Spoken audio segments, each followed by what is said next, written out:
Vous êtes à deux doigts d'acheter un casque VR ou vous venez d'en acheter un, je vous fais mon débrief. Bonjour à tous, c'est Google et Chris. Et oui, j'ai investi dans un casque VR il y a quelques semaines de cela, suite à une promotion Black Friday, histoire de voir où en était cette technologie. Alors, je vous avoue, avant d'avoir acheté ce casque, je ne connaissais que très peu de choses sur le sujet. Je m'étais renseigné sur ce qui était possible de faire, mais rien d'autre. C'était uniquement sur le papier. Donc après quelques semaines d'usage, il était important pour moi de vous faire mon impression de cette nouvelle hype. Pas si nouvelle que ça au final.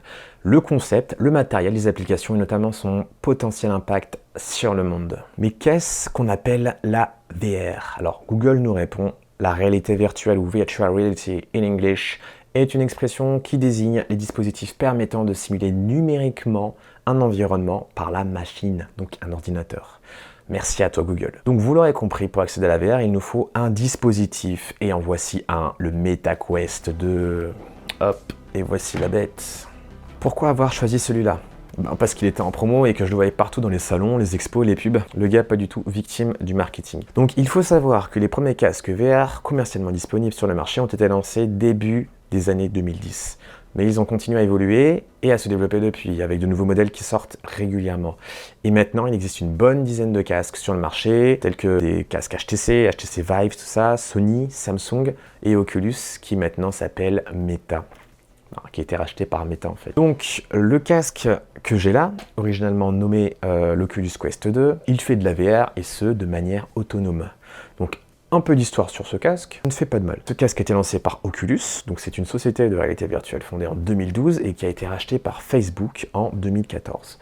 Ce casque a été lancé en octobre 2020, donc on parle bien de celui-là, le Meta Quest 2, et s'est vu du coup renommé enfin en 2021 après le changement de nom de Facebook en Meta pour devenir le Meta Quest 2. Donc c'est à l'heure actuelle l'un des meilleurs casques VR du marché en termes qualité-prix, offre. Il offre actuellement une expérience de réalité virtuelle immersive avec une large gamme de jeux et d'applications. Si on plonge dans les détails de ce modèle, il s'agit ici de la version 128 Go, un pack Black Friday d'Amazon, visible partout, même à la Fnac il est disponible. Il y a déjà différents jeux qui sont fournis avec, donc il y a Resident Evil 4, Resident Evil 4, donc sous forme de clé d'activation, et Beat Saber, sous forme de bons d'activation par mail. Très belle offre, donc ça équivaut à 50-60 euros de réduction par rapport au prix normal. Aujourd'hui, vous pouvez l'avoir pour le prix, disons, d'une PlayStation 5. Et justement, en parlant de console, on le verra, mais pour ce prix-là, vous avez littéralement un smartphone interactif à vos yeux. Passons à la partie matérielle à proprement dit. Donc à l'achat d'un casque VR MetaQuest 2, on vous fournit deux manettes alimenté par deux piles AA pour les deux mains. Un câble USB-C, un adaptateur secteur, une entretoise à mettre sur le casque pour porter des lunettes avec. Alors côté design, de mon point de vue très personnel, je trouve le tout en fait déjà très futuriste de base. Même si d'autres casques beaucoup plus récents sont sortis, qui ont peut-être aussi l'aspect futuriste, donc je parle ici du Quest Pro, Pico 4. Ayant sorti du package, donc du Quest 2, on a une sorte de viseur qu'on attache sur la tête grâce à un système de strap élastique et de manette. Donc leurs finitions sont assez quali, que ça soit au niveau du casque ou au niveau de la manette. Le casque est constitué de deux lentilles pancake. Ce sont deux loupes en fait qui vont faire grossir les deux écrans LCD. Il est donc très important de ne pas orienter le casque vers le soleil pour éviter de brûler l'écran. En parlant d'écran, vous avez un capteur de proximité dans le viseur qui va permettre de mettre les écrans en veille quand vous n'utilisez pas le casque. Vous avez aussi 4 caméras, vous pouvez voir ici sur l'extrémité du casque pour scanner les environs, mais aussi pour faire la vision pass-through. Donc la vision pass-through, c'est ce qui permet de faire de la réalité augmentée de manière très grossière. Vous allez voir, c'est noir et blanc, c'est un peu flou, mais ça détecte. Et justement, passons à tout le système qui va analyser toutes ces données. Alors, niveau caractéristiques, on a une capacité de stockage, donc 128 Go. Il existe aussi en 256 Go, c'est l'équivalent d'une carte SD en fait. Vous avez un processeur Qualcomm XR2 qui est en fait une sorte d'ARM V8. Donc c'est un processeur 64 bits avec 8 cœurs, donc 6 cœurs de 1,8 GHz et 2 cœurs qu'on dit des cœurs turbo de 2,5 GHz.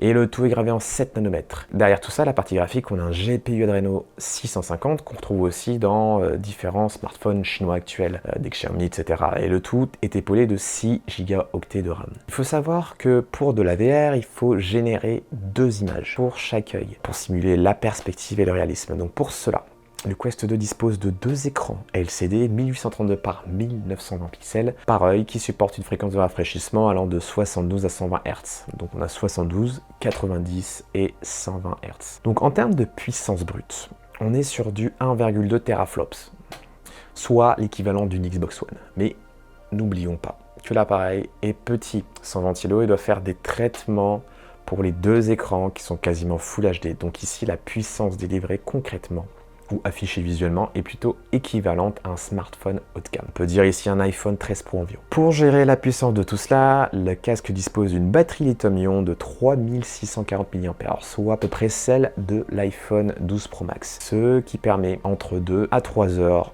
maximum d'utilisation, donc selon les applications, avant de recharger l'appareil finalement. On a parlé d'image, mais il y a aussi la partie audio pour l'immersion. Pour l'audio, on a un système audio plutôt quali, donc c'est en fait deux enceintes sur le côté gauche et le côté droite qui gèrent les médiums et les aigus de manière assez satisfaisante, mais grave, c'est pas encore ça. Je ne connais pas vraiment le niveau de puissance, mais je pense qu'on doit peut-être être sur 2-3 watts. Vous avez aussi un micro sur le casque, qui est par contre assez quali, même très quali. Et vous pouvez d'ailleurs connecter un micro-casque via le port jack 3,5 mm pour améliorer votre expérience audio. Justement, sans transition, niveau connectique, vous avez juste un USB-C à côté du jack qui va vous permettre de recharger et de transférer des données dans le stockage interne. Et pour info, très important, rien n'est étanche, n'utilisez pas de casque sous la pluie. Même pas de garantie, c'est fini. Donc côté manette, rapidement, très légère avec deux gâchettes, une pour l'index, une pour le majeur, 3 boutons sur le joystick, hop, 1, 2, 3, un joystick chacun. Donc une lanière de sécurité façon oui bien sûr, et une sorte d'arceau, donc je ne sais pas réellement à quoi ça sert, c'est un choix de design ou d'ergonomie, bonne question. Voilà pour la partie strictement matérielle. Donc sans transition, parlons confort à l'usage. Donc premier point à mettre en évidence ici, on met le casque. Et il est indéniable qu'on ressent le poids en fait du casque à l'avant de la tête, si on n'ajuste pas bien les straps. En effet, il n'y a pas de contrepoids, donc il faut bien serrer la strap à l'arrière de la tête pour la bloquer. Alors certains s'y accommoderont, certes, mais d'autres comme moi prendront cher sur le visage. En effet, le casque peut descendre sur le visage et tirer vos paupières inférieures vers le bas. Vous ne pouvez tout simplement pas cligner des yeux. Et ça va sécher encore plus. Oculus a bien fait les choses, hein. Les straps sont interchangeables. Et pour la plupart d'entre vous, cela changera totalement votre confort. Donc ici, je vous conseille la marque Kiwi, donc, qui est spécialisée dans les accessoires de réalité virtuelle, hein, toutes marques confondues, qui propose des alternatives aux straps avec les contrepoids. Donc vous pouvez voir ici, je l'ai déjà installé. Hop, par exemple, fait contrepoids derrière. Alors, il faut savoir que les prochaines générations de Quest seront normalement tous dotés d'un système de contrepoids de la même manière, une sorte de gros arceau qui va sur la tête. Donc, côté confort visuel, pensez à bien ajuster vos deux pancakes. Vous avez 3 espacements possibles. Moi, je les ai écartés au maximum. Vous avez aussi la possibilité d'ajuster le casque de haut en bas pour avoir le meilleur focus d'image. Donc, concrètement, vous mettez d'abord le casque sur votre visage vis-à-vis de la clarté de l'image, puis ensuite vous ajustez, vous mettez les attaches. Si c'est votre première expérience VR, mais que vous avez l'habitude de la 4K et compagnie, en vrai, vous allez trouver la qualité visuelle un peu floue, en mode graphisme mobile assez grossi. Mais en fait, vu que vous allez être téléporté comme ça, là, dans un nouveau monde 3D, avec un point de vue assez réaliste et interactif, vous allez être assez bluffé. Donc vous pourrez voir vos mains, interagir avec votre environnement, prendre des objets comme ça là, et les approcher de vous. Et vous voyez les pixels et les textures. Voilà. En fait, c'est comme si vous étiez sur place dans la 3D en immersion. En fait, ça change tout. On parle ici carrément de reconnaissance de gestes, de faible latence dans les mouvements, de fluidité dans la vision. Tout un ensemble d'éléments qui vont nous faire pardonner la qualité basse définition qu'on a l'habitude de voir. Vous verrez au premier usage de la VR, vous allez être un peu dans le mindfucking. Votre esprit va vraiment s'y croire. Donc un conseil, commencez par vous initier par du contenu soft. Évitez des situations où vous bougez virtuellement vite, ou sautez en fait dans tous les sens, et même des jeux à suspense hyper immersifs. En fait, il faut vraiment y aller mollo. Vous allez connaître dans tous les cas ce phénomène de motion sick, la maladie de la vitesse, la maladie du mouvement. Et en fait, c'est le mal de VR assez commun à tous. Puis de toute façon, en fait, vous allez tester vos jeux en mouvement pendant 10 minutes et votre oreille interne va rien comprendre et va être bouleversée, donc allez-y mollo, globalement. Donc passons à la partie logicielle qui est un peu la clé de voûte de toute cette expérience réalité virtuelle. Donc concrètement, au premier allumage de votre Quest 2, vous allez être bien accompagné. On va vous prendre par la main, on va vous apprendre les bases, les commandes de base, vous connecter au Wi-Fi parce que le casque se connecte au Wi-Fi. et on met à jour le système. Ça prend 5 minutes et hop, c'est parti. On vous demandera par ailleurs la manière dont vous allez utiliser votre casque, et là c'est important. Il y a deux modes. Donc, il y a le mode stationnaire, vous pourrez rester sur un point fixe, soit assis, soit debout. Tout ce que vous pouvez faire en termes de mouvement, ça sera des rotations sur vous-même. Et justement, le casque vous demandera de définir uniquement le niveau du sol pour adapter le contenu à votre hauteur. Sinon, vous avez aussi le fameux mode Room Scale, qui est bien plus immersif. Donc ça, c'était mon premier mode de paramètres que j'ai testé, et je vous avoue que rien que ça, j'ai été bluffé par le niveau de reconnaissance. En fait, vous allez dans un premier temps définir le niveau du sol grâce aux caméras et à la manette, puis ensuite vous allez délimiter le périmètre de votre espace dans lequel vous allez pouvoir bouger. Avec votre manette, vous allez tracer une sorte de frontière comme ça là, qui va servir à vous avertir si jamais vous êtes dépassé et éviter toute collision qui serait malheureusement douloureuse. Le Quest 2 a un système de sécurité physique appelé le Guardian. Que ce soit en stationnaire ou en room scale, vous aurez un avertissement avec un système mélangeant réalité augmentée avec un grillage qui vous prévient si vous sortez du périmètre ou si vous voyez un objet à proximité. Donc c'est très smart de la part de Meta. Donc une fois le premier setup réalisé, vous allez être téléporté dans un environnement que vous allez pouvoir personnaliser. Vous avez une barre de tâches, hop, que vous allez pouvoir déplacer avec des raccourcis d'application natifs, un menu d'application. Vous avez compris, nous sommes sur une interface de type smartphone Android. Alors, le MetaQuest 2 est géré par un système Android version 10 avec une surcouche Oculus Quest optimisée pour la VR. Donc, si vous êtes un utilisateur Android, vous n'allez pas être dépaysé du tout. Étant donné que c'est du matériel Meta, donc Facebook, on vous demandera accessoirement de connecter votre compte Facebook pour profiter des fonctionnalités spéciales bien plébiscitées par Meta. Astuce de rat d'ailleurs. Je vous conseille de chercher un code de parrainage pour enregistrer votre Quest 2 afin de gagner un bon d'achat de 30 € à dépenser sur le store Oculus. Car oui, la plupart du contenu de qualité sont payants. En parlant de store, vous allez être bien servi au niveau application. Il faut savoir que c'est un système possédant le plus de contenu vert à ce jour. Vous aurez une structure de bibliothèque d'applications façon Steam, Play Store avec une catégorie de jeux, une catégorie de productivité, de création, design, et il y en a des centaines pour à peu près tous les goûts. Donc je vous conseille dans un premier temps des mots de gros jeux genre Super Hot, Beat Saber, Blade and Sorcery, Epic Roller Coaster, Creed, Climber 2, ou sinon quelques autres applications gratuites. Donc on a les classiques, on a YouTube VR, Netflix, Facebook, Instagram. Donc vous allez redécouvrir en fait vos applications mais en totale immersion. Alors il faut savoir que vous pouvez synchroniser votre Quest 2 avec vos smartphones avec l'application MetaQuest. Et oui, ils ont une application. Vous pourrez alors naviguer à travers le store, vous pourrez télécharger du contenu depuis votre mobile, le caster votre casque sur votre téléphone, même votre télévision, récupérer du contenu, etc. Globalement, je trouve l'application assez bien faite et ergonomique. Et c'est ce qui fait le gros point fort de ce casque aussi. Alors, qui dit Android dit aussi la possibilité logicielle assez limitée comparé à un iOS. Il est possible d'installer un store alternatif, non limité par les règles du store Oculus. Si vous voulez justement aller plus loin dans l'usage de votre casque, je vous conseille d'installer SideQuest. Donc la manette est très simple à faire, donc vous pouvez l'installer d'une part sur votre casque pour être autonome sur l'installation d'applications, mais aussi vous pouvez l'installer sur votre PC et installer depuis votre PC des applications. Donc en fait, il vous permettra d'avoir un store qui centralise plein de nouveaux contenus indépendants comme Minecraft par exemple, et pour la plupart du contenu, tout est gratuit. Et si vous installez du coup la version desktop sur votre PC, vous avez moyen en branchant votre casque de débrider des fonctionnalités du casque comme régler la qualité de rendu des images, pouvoir régler la qualité du cast, donc de ce que vous allez streamer sur votre casque, la vitesse du processeur, etc. Donc c'est vraiment un must-have pour aller plus loin. Alors là, nous avons parlé que du potentiel VR au sein du MetaQuest 2 avec la puissance du Quest 2, donc globalement du contenu qualité smartphone mais en VR. Et en fait, il existe autre chose qu'on appelle le PC VR. Concrètement, avec le Quest 2, il est possible de streamer du contenu VR depuis son PC. Et pour faire cela, il faut installer MetaQuest sur son PC.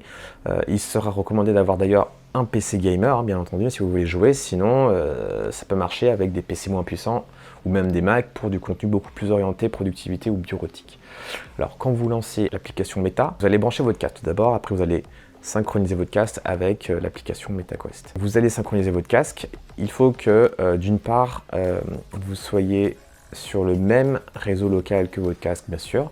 Donc, il sera conseillé de vous connecter par un câble Ethernet et d'être branché sur le secteur si vous utilisez un PC portable. Le but dans cette manipulation de PC VR, c'est d'avoir le maximum de performance réseau et maximum de performance CPU. Personnellement, j'ai déjà fait des tests. Et effectivement, quand le PC hôte est en Wi-Fi, le PC VR lag pas mal. Vous aurez le choix entre connecter votre casque en USB-C du coup ou en sans fil via AirLink. Donc ça, c'est ce que j'utilise de manière beaucoup plus régulière. Et du coup, le AirLink, en fait, ça marche très bien pour mon usage. Les jeux vidéo, très faible latence, très confortable. Donc venons-y. Depuis le Quest 2, vous pourrez accéder au PC VR via l'accès distant, qui va recréer un environnement en fait beaucoup plus chiadé, avec la possibilité de voir votre PC, le bureau de votre PC. Et depuis là, vous pourrez faire soit de la bureautique en multiscreen virtuel. Et là aussi, c'est très impressionnant. Vous pourrez voir par exemple scanner votre table pour faire de la réalité mixte avec votre PC, simuler tout un tas de bureaux virtuels. Et là, vous pouvez voir tout le potentiel du casque. Certaines entreprises ont déjà d'ailleurs apprivoisé la réalité mixte pour booster leur productivité et débrider toutes les possibilités derrière. Au-delà de la bureautique, vous pourrez aussi jouer, c'est ce qui nous intéresse. Donc jouer à des jeux qualité PC. Pour cela, il vous faudra bien sûr installer le client nécessaire, à savoir Steam VR. C'est installable depuis votre PC, vous lancez l'application depuis l'interface Bureau PC VR. C'est beaucoup d'interfaces dans interface, donc on est ici sur de la PC VRception. Donc là, une fois de plus, vous allez être téléporté dans un nouvel environnement baptisé par Steam, et depuis là, vous allez pouvoir naviguer dans le store Steam, télécharger des applications VR phares. La plateforme, donc on peut parler Half-Life, Alyx, Google Earth, très cool, Skyrim VR, Star Wars, No Man's Sky, et j'en passe. Je ne vais pas les tester tous un par un parce que c'est pas réellement l'objet de la vidéo. Et donc vous allez me dire du coup où je dois me concentrer pour bien utiliser de la VR. Alors je vais vous dire, il y a plusieurs possibilités. Dans un usage normal et sans prise de tête, je vous conseille de rester sur l'interface du Quest et de profiter des applications et des jeux à disposition. Vous aurez de quoi faire, pas de souci. Si en revanche vous souhaitez aller plus loin et découvrir des environnements beaucoup plus quali, je vous conseille la PC VR. Bon, c'est ce qui est un peu moins flexible. Parce qu'en fait, il faut en permanence un PC configuré et allumé à cet usage à chaque fois. Parlons maintenant de mon expérience globale réalité virtuelle MetaQuest 2 que j'ai vécue depuis quelques semaines. Commençons par les jeux, qui pour moi, je pense, c'est la véritable expérience réalité virtuelle. En vrai, c'est le game changer de la VR. Je peux tenir une arme en VR que je recharge, je vise avec. J'ai la possibilité de prendre des éléments du décor, comme dans Half-Life Alyx par exemple. C'est un nouveau mode d'interaction avec le personnage. On regarde sa montre pour regarder les menus, la gestuelle et les mimiques permettent de réaliser des actions. Cela n'a plus rien à voir avec les jeux classiques sur un écran plat où consistait à appuyer sur une touche. Là, on doit littéralement faire l'action. Et il existe aussi tout un tas d'applications sociales très amusantes. On peut prendre l'exemple de Big Screen, c'est ce qui m'a fait plus rire. C'est une application en fait qui simule différents types de salles où en fait peuvent se connecter une dizaine de personnes. Donc concrètement, on a des salles de cinéma où l'hôte peut diffuser des films et les participants peuvent s'installer sur le fauteuil et regarder et discuter avec d'autres personnes à côté. Il y a aussi des salles de classe, il peut y avoir aussi des feux de camp et des personnes organisent même des karaokés en affichant des paroles sur l'écran. Les gens chantent avec le micro du Quest 2. Il y a aussi une autre application, une application qui m'a le plus mind blow, c'est Google Earth. Donc ça, c'est une application PC VR disponible gratuitement sur Steam VR. Donc on contrôle le soleil, on vole à travers les continents et on peut même faire la transition avec Google Street, on marche dans la rue. Et ce, à l'autre bout de la planète. Et bien sûr, vous pourrez mettre des lieux en favoris, regarder les lieux les plus aboutis virtuellement, etc. Donc vous pouvez voir à partir de là, les potentiels sont quasi illimités pour du divertissement. Concernant la productivité, là pareil, vous avez différentes applications phares comme Virtual Desktop, Meta Workspace qui permettent de créer des espaces virtuels, de travailler depuis le fameux métaverse et faire de la réalité mixte en utilisant un clavier spécifique. Donc vous pouvez connecter un clavier Bluetooth et vous pourrez même écrire en VR. Donc c'est même des applications que vous pourrez partager des espaces avec d'autres personnes et faire du coworking, de la co-construction d'applications, de projets. Il faut savoir que par défaut, sans application, vous pourrez faire de la bureautique sur 3 écrans maximum sur l'environnement Quest. Donc pour cela, vous allez ouvrir un navigateur par défaut. Après, vous pouvez charger des APK à côté, lancer des applications bureautiques, lancer Spotify. Nativement, vous avez déjà un petit environnement plutôt sympa. Au-delà de ça, vous pourrez décupler les capacités de votre travail aussi en utilisant de la PC VR et utiliser votre PC de bureau qui sera allumé. Ok, donc nous avons parlé globalement des fonctionnalités que j'ai pu tester et approuver via le Quest 2.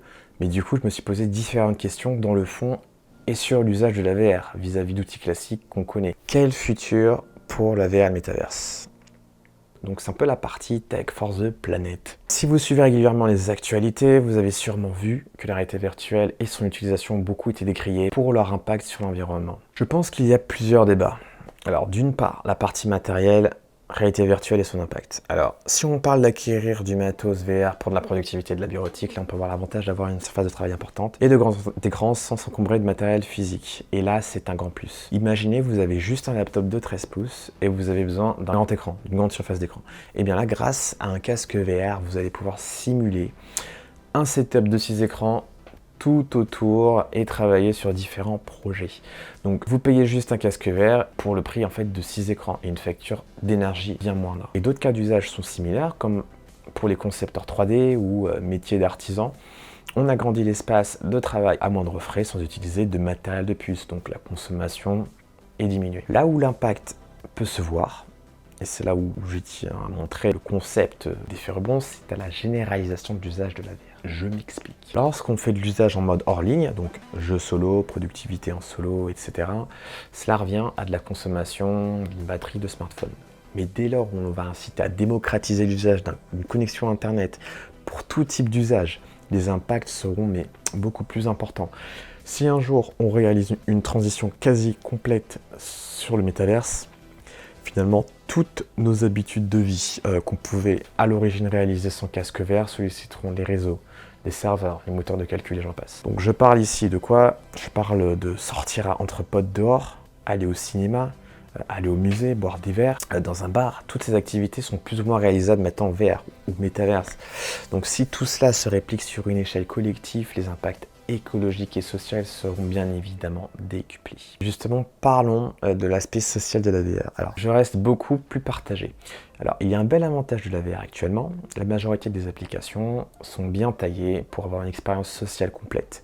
Vous pouvez, je dis facilement que ce soit à l'oral ou à l'écrit, vous pouvez retrouver facilement des personnes, gérer des amis, la gestion d'amis, tout ce qui est gestion sociale en fait. Et tout est fait en fait pour maximiser les rencontres. Vous n'êtes même pas à l'abri de belles histoires ou d'anecdotes. Il faut savoir, par contre, qu'il y a beaucoup plus d'anglophones, voire d'américains actuellement dans les applications VR. Et si vous êtes vraiment franco-français, c'est un peu compliqué. Il faut pouvoir s'intégrer et comprendre la langue. L'inconvénient est bien évidemment que tout cela reste virtuel. On est hyper connecté, mais on reste isolé chez soi.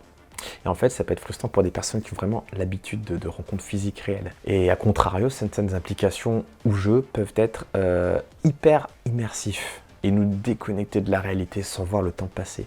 Donc au final, selon le type de contenu que vous allez consommer, vous allez peut-être perdre la notion du réel qui c'est. Et j'en viens à un point hyper important directement lié à la VR, l'aspect santé. Et c'est le point qui va faire en fait actuellement la différence sur votre adhésion à la VR ou non.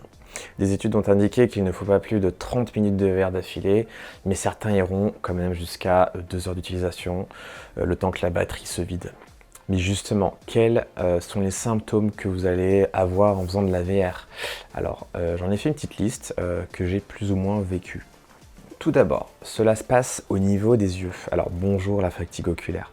Certains seront plus à l'aise que d'autres, mais vous aurez un écran en face de chaque œil. Donc je vous déconseille d'utiliser TechQuest ou un tout autre casque VR en fait avant de vous coucher. Sûr à 100%, vous allez très mal dormir. De plus, selon la manière dont vous vous positionnez votre casque, vous aurez plus ou moins de facilité à cligner des yeux, sachant que de base vos yeux sécheront plus vite que prévu vu que vous êtes en face d'un écran. Donc là aussi bonjour la sécheresse oculaire. Ensuite, parlons de la tête.